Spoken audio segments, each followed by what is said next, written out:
Sejam bem-vindos à Escola de Comunicações e Artes da Universidade de São Paulo, ao Departamento de Comunicações e Artes, aonde o OBCOM, Observatório de Comunicação, Liberdade de Expressão e Censura da USP, tem o programa Prosa Sem Censura. Obrigada pela presença de vocês e para essa entrevista que vai ser muito importante, muito interessante. Nós trazemos hoje para conversar conosco Patrícia Blanco, presidente executiva do Instituto Palavra Aberta, e que vai contar um pouco do trabalho que ela faz nesse instituto e como defende a liberdade de expressão. Temos também o Walter de Souza Júnior, que vai ajudar a entrevistar a Patrícia Blanco. Fiquem atentos, hein? Vem muita coisa boa por aí. Não é, Patrícia? Eu espero, né? Primeiro, obrigada pelo convite, é um prazer enorme estar aqui. Nós temos a parceria com o OBCOM, Palavra Aberta tem a alegria de ter a parceria com o OBCOM já há alguns anos, então é sempre muito bom a gente poder dividir, trocar essas experiências, principalmente na defesa da liberdade de expressão. Para nós também tem sido assim, um orgulho ter vocês com a gente. E eu queria saber, Patrícia, para você contar para os nossos ouvintes e espectadores, por que você se interessou pela liberdade de expressão? Bom, primeiro porque eu acho que sem liberdade a gente não vive, né? A gente é um direito fundamental, importantíssimo, é um valor que precisa ser defendido diariamente e trabalhar nessa causa vai muito em linha com os valores que eu acredito. Eu acredito que uma sociedade mais livre, onde os cidadãos tenham liberdade para expressar o seu ponto de vista de forma artística, de forma livre, né, para expor os seus pensamentos, é uma sociedade mais desenvolvida, tanto economicamente como socialmente. E isso faz com que a gente tenha uma sociedade mais democrática. Então, defender e promover a liberdade de expressão, para mim, é um privilégio. Então, eu acho que estar nessa causa é algo que me motiva diariamente, principalmente por conta de todas as ameaças que a liberdade de expressão sempre sofre. Não é de hoje, é de sempre. É um desafio constante a gente ter que defender e promover essa liberdade. Nós sempre dizemos aqui no Prosa Sem Censura que a censura sempre existiu em todas as culturas, em todas as épocas, né? O que é novo é a liberdade de expressão, por isso nós precisamos tratar muito bem para que ela cresça, né? Exatamente. Eu aprendi uma frase com você, Cristina, que tem norteado muito o trabalho do Palavra Aberta, né? Que a gente não precisa mais discutir e estudar a censura. A censura estava posta. O que a gente precisa é estudar os desafios da liberdade. Quer dizer, desse cenário onde a Constituição de 88 garante a liberdade de expressão no seu direito, como direito fundamental, no artigo 5º, como cláusula pétrea, e que permite com que a gente possa falar o que a gente bem entender. Então, os desafios desse momento é como usar essa liberdade de forma ética, responsável e que essa liberdade não afete o outro também, né? O limite da liberdade é o outro, né? Então, como que a gente pode estudar isso e quais os desafios que a gente tem para manter essa liberdade? Então, Walter.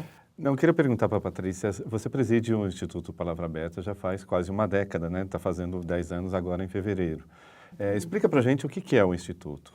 Bom, Palavra Aberta nasceu com a união de 4 entidades do setor de comunicação e mídia, com o objetivo de ser um instituto eu brinco de propósito específico, de defesa e promoção da liberdade de expressão.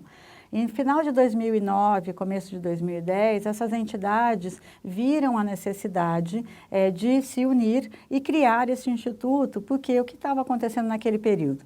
Uma série de ameaças, né, que estavam sendo colocadas, principalmente com tentativa de controle, o dito controle social da mídia, controle de conteúdo dos veículos de comunicação, propostas de projetos de lei que tentavam restringir setores de anúncios como forma de deixar os veículos cada vez mais dependentes da publicidade oficial. Então, eles viram que era necessário criar um instituto que pudesse desenvolver estudos, pesquisas e incentivar o debate da liberdade de expressão. Então, foi aí que nasceu o Palavra Aberta, fevereiro de 2010, fevereiro de 2020, fazemos 10 anos, e eu tive a alegria de participar desde o começo.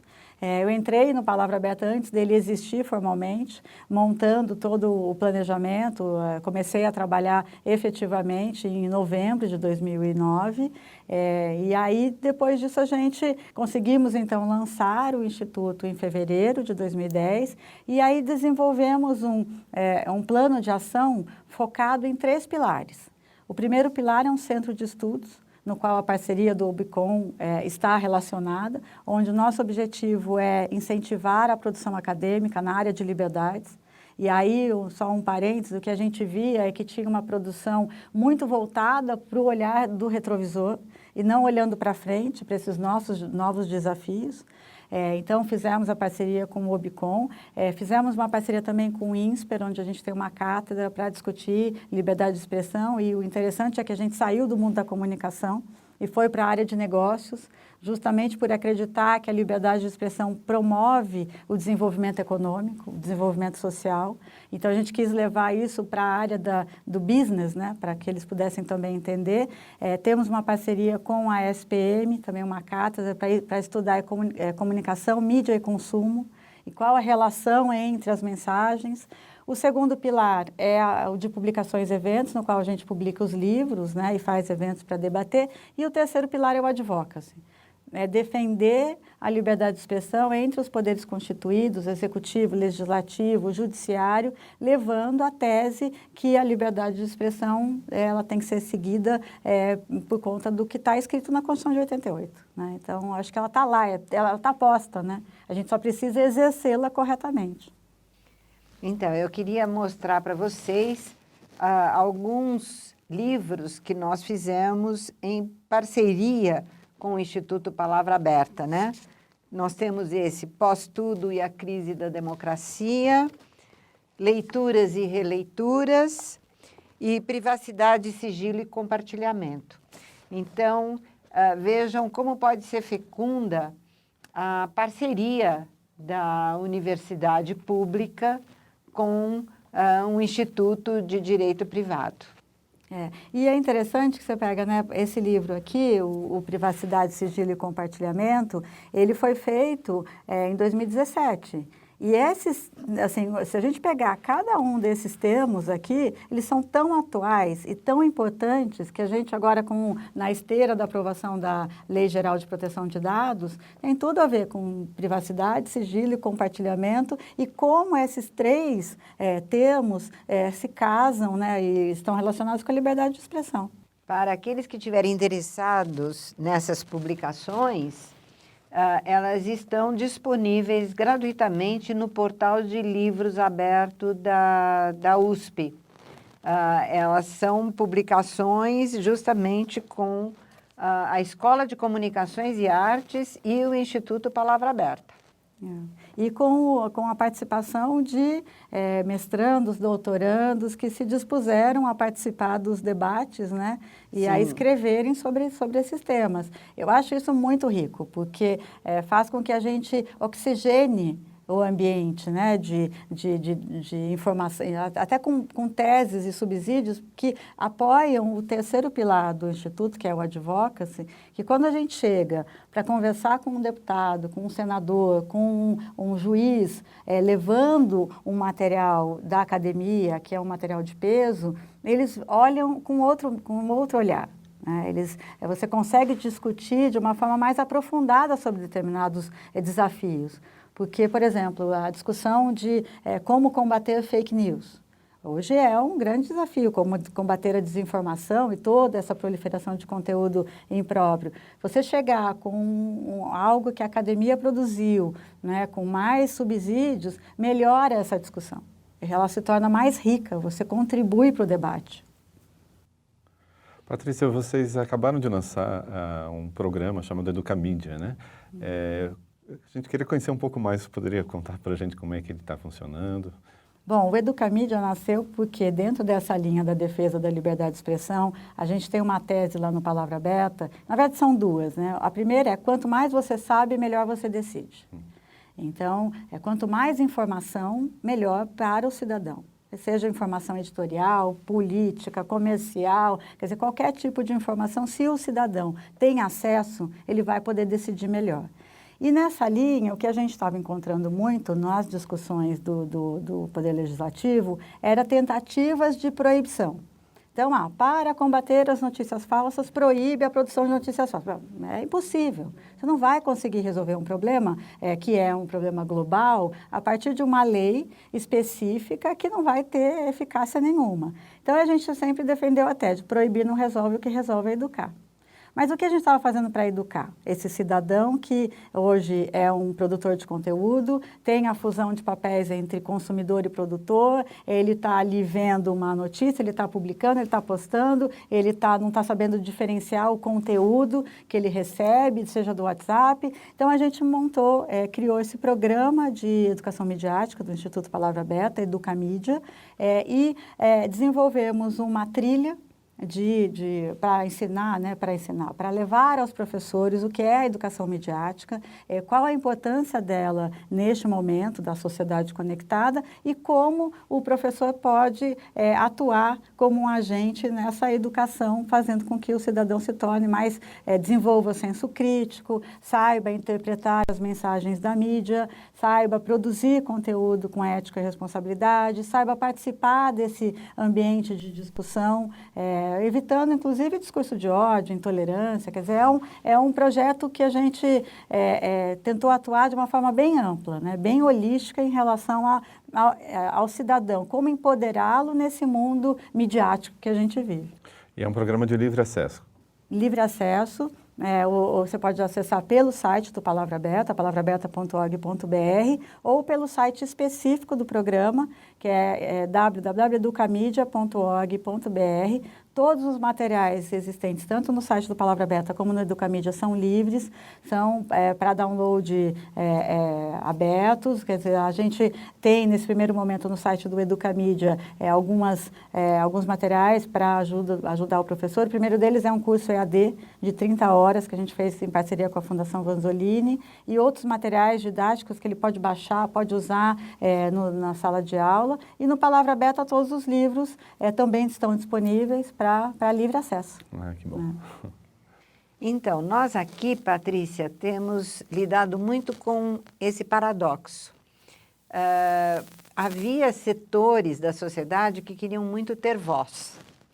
E nós vimos que os meios de comunicação, a comunicação por computadores, trouxe uma possibilidade dessas pessoas terem voz.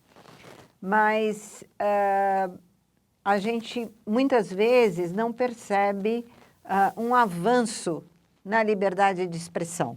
Ao contrário, uma preocupação cada vez maior no controle, no monitoramento daquilo que é falado, daquilo que é criado. Como é que vocês veem essa questão? Bom, eu acho que as redes sociais, e acredito muito nisso, e a tecnologia, ela deu mais poder, quer dizer, abriu mais possibilidades, né? Então, hoje a gente tem uma quantidade de novos comunicadores, de novos veículos de comunicação nativos digitais que nasceram nesse ambiente, muito por conta da baixa barreira de entrada. O que antes você precisava para montar um jornal, uma gráfica, um custo super alto para poder produzir aquele material impresso e tudo mais, e o estúdio de TV, hoje a tecnologia possibilitou uma facilidade muito grande. Você, com R$30, abre um site, né, e sobe um conteúdo e começou... Então, essa democratização do acesso e da produção, eu acho que propiciou um grande avanço na questão de liberdade. O que eu acredito que esteja acontecendo nesse momento é uma confusão, né? Você pega, por exemplo, as redes sociais. Você postar um comentário, você colocar aquilo que você acredita, é uma liberdade de expressão que você tem. Agora, o comentário e o ataque que você pode sofrer em relação a isso é um ataque à sua liberdade de se expressar livremente. Então, se eu coloco lá que eu gosto do gatinho azul, qual é o espaço de liberdade que o outro tem para me xingar que eu não gosto que eu não posso gostar do gatinho azul, que eu tenho que gostar do gatinho rosa. Então, essa construção, eu acho, que a gente ainda não entendeu esse processo de até onde vai a minha liberdade, que eu acho que a gente precisa evoluir. E, lógico, a gente tem as patrulhas, né? E aí patrulhas de todos os tipos. Então, eu brinco que o brasileiro tem uma cultura censória, né? Então, adora recriminar o outro. E isso está transparecendo nos comentários das redes sociais, dos veículos de comunicação. Então, acho que é um processo de evolução que a gente precisa avançar. Que bom. Patrícia, eu quero agradecer muito a sua presença aqui, nesse diálogo tão agradável. E mais uma atividade que a gente faz de forma conjunta. Agradecer o Walter. É um triálogo, na verdade. Né? É um triálogo, tem razão, um triálogo. Eu que agradeço. E mais, né? Um multiálogo, porque nós temos também os nossos espectadores. Então, queremos agradecer a vocês a presença hoje para ouvir Patrícia Blanco, agradecer ao Walter, nosso pesquisador colaborador do OBCOM e do Departamento de Comunicações e Artes da ECA USP, e agradecer a vocês que estiveram aqui conosco. Por favor, mandem suas mensagens, mandem suas opiniões, suas perguntas, mas voltem sempre para ver o Prosa Sem Censura. Obrigada.